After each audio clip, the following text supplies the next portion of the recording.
Cik ilgi jātīra zobi ar elektrisko zobu birsti? Jātīra tieši tāpēc kā ar parasto tieši tāpēc kā ar parasto manuālo zobu birsti.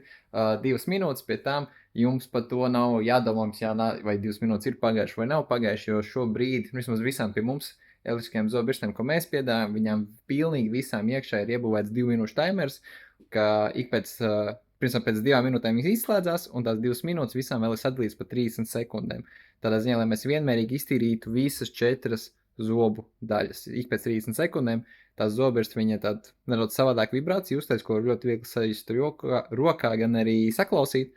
Un tādā veidā mēs vienmērīgi iztīrīsim visas zonas, un pēc 2 minūtēm viņi izslēdzās. Ir pāris izņēmumi, tam, pieņemsim, ir pāris Oakley zobirstes, kurām ir, pieņemsim, Deep Clean režīms, kas strādā 3 minūtes, un dažiem variantiem ir arī Unlimited Clean, ka viņa strādās, kamēr jūs viņu paši neizslēgsiet.